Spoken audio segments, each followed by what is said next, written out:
পঙ্কজ বৰা আপোনাৰ কাখলৈ পুনে পুনে আহিবলৈ বিচাৰিছো যেহেতু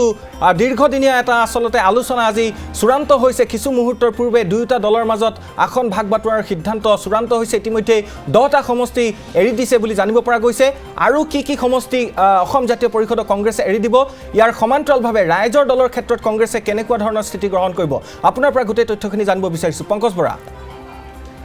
চাওক এই মুহূৰ্তলৈকে যেহেতু দিল্লীত আলোচনা অব্যাহত আছে আৰু দিল্লীৰ সূত্ৰৰ জৰিয়তে আমি এই খবৰ লাভ কৰিছোঁ আৰু কোনকেইটা সমষ্টি এই মুহূৰ্তত অসম জাতীয় পৰিষদক এৰি দিয়া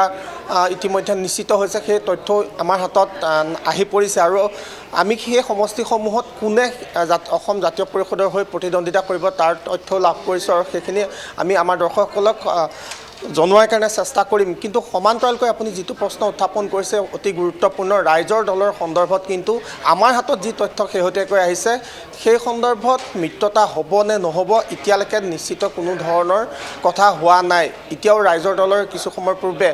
তেওঁলোকৰ সভাপতি অখিল গগৈয়ে যি সংবাদমেলত সম্বোধন কৰি কৈছিল তেওঁলোক আশাবাদী হৈ আছে আৰু কংগ্ৰেছৰ ভিতৰুৱাৰ সূত্ৰ অনুসৰিও কিন্তু ৰাইজৰ দলৰ লগত এতিয়ালৈকে মিত্ৰতা যে নহ'ব সেয়াও কিন্তু এতিয়ালৈকে ফাইনেল হোৱা নাই বা মিত্ৰতা হ'বনে নহয় এতিয়াও কিন্তু সেই জটিলতাৰ মাজতে আবদ্ধ হৈ ৰৈছে আৰু যদিও কংগ্ৰেছৰ একাধিক নেতাই অখিল গগৈৰ সৈতে মিত্ৰতা হোৱাৰ পক্ষপাতী আৰু এৰা ধৰাৰ মাজেৰে হ'লেও অখিল গগৈক তেওঁলোকৰ যি মিত্ৰতাৰ যিসমূহ দল থাকিব মিত্ৰ দল থাকিব সেই মিত্ৰ দলসমূহৰ মাজত অন্তৰ্ভুক্ত কৰাৰ কাৰণে চেষ্টা এই মুহূৰ্ততো অব্যাহত ৰাখিছে বুলি আমাৰ হাতত তথ্য আহি পৰিছে বিশেষকৈ অজাপৰ ক্ষেত্ৰত যদি আপুনি চায় তেনেহ'লে অজাপৰ ক্ষেত্ৰত মিত্ৰতা প্ৰায় চূড়ান্ত হৈছে আৰু 11টাকৈ সমষ্টি প্ৰথমাৰ্ধত তেওঁলোকে বিচাৰিছে আৰু সেই 11টা সমষ্টিৰ ভিতৰত আমাৰ হাতত যি নাম আহি পৰিছে প্ৰায় 10টা সমষ্টিৰ তেওঁলোকৰ প্ৰাৰ্থী তালিকাৰ নাম আহি পৰিছে সেইখিনি প্ৰায় নিশ্চিত হোৱা বুলিয়ে ক'ব লাগিব আৰু সেই সমষ্টিসমূহৰ উপৰি আন এটা খবৰো আছে যদিহে আমি চাওঁ এই মুহূৰ্তত ডিফু আৰু আমৰি সমষ্টি এই দুটা সমষ্টিত কিন্তু পাহাৰৰ আন এটা দল জনইন্টি কাঠাৰৰ দল সেই দলটোক তেওঁলোকে গতাই দিয়াৰ কাৰণে প্ৰায় সিদ্ধান্ত চূড়ান্ত কৰা বুলি খবৰ লাভ কৰিছোঁ আৰু ইয়াৰ বিপৰীতে ৰংখাং আৰু বোকাজানত এই দুইটা সমষ্টিত কংগ্ৰেছ দলৰ প্ৰাৰ্থী থাকিব বুলি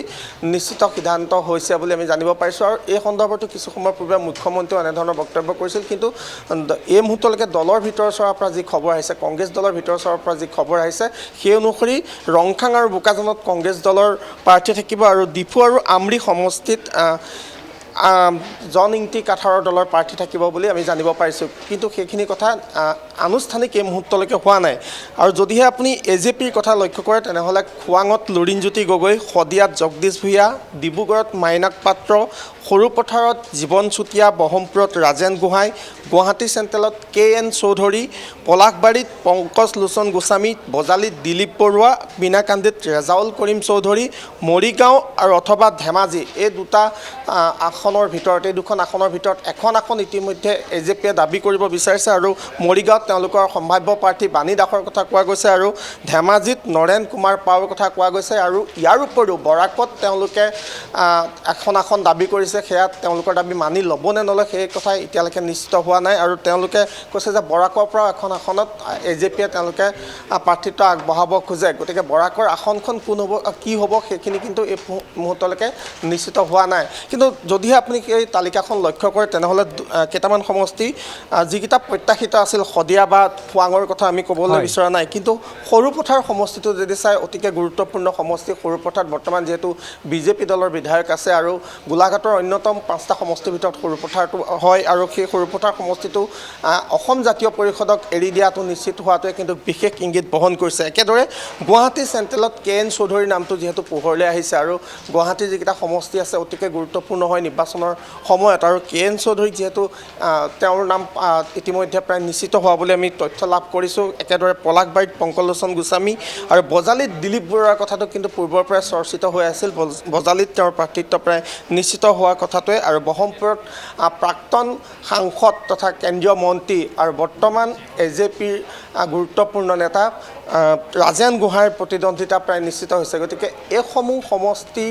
লৈ অনাগত দিনত বিশেষকৈ বিৰোধী মিত্ৰজোঁট কি ধৰণে আগবাঢ়ে আৰু এটা খবৰ আছে সেইখিনি কিন্তু এতিয়ালৈকে নিশ্চিত হোৱা নাই CPI-MLক দুটা সমষ্টি এৰি দিয়াৰ কথা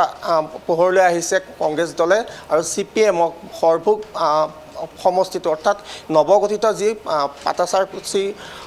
সৰভোগ সমষ্টি সেই পাটাচাৰকুচিৰ পৰা কিছু অংশ বা পূৰ্বৰ সৰভোগ সমষ্টিৰ কিছু অংশ এনেকৈ ধৰণে কেইবাটাও সমষ্টিৰ একাংশ অঞ্চল সামৰি যিহেতু নতুনকৈ গঠন কৰা হৈছে সৰভোগ সমষ্টিটো সেই সমষ্টিটোত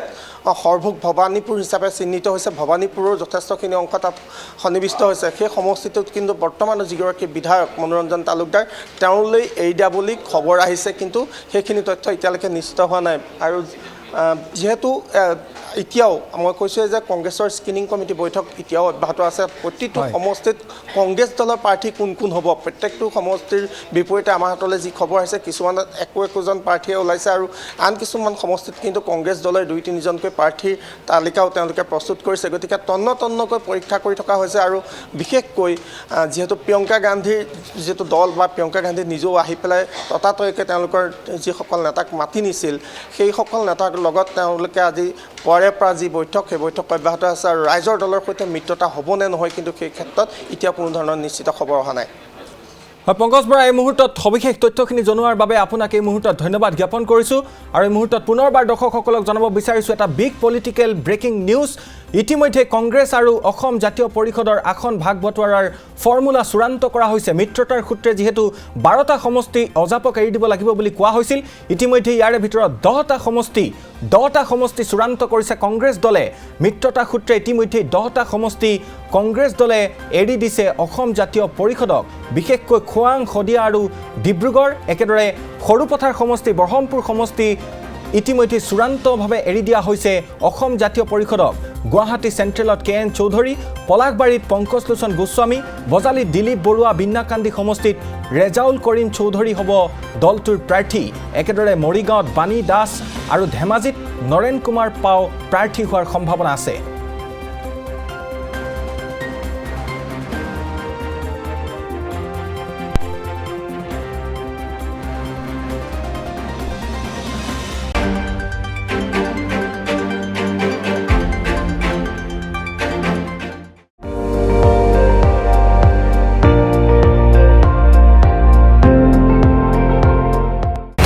আপুনি চাই আছে ND24 সৰ্বশ্ৰেষ্ঠ নহয় সৰ্বোত্তমৰ দৌৰত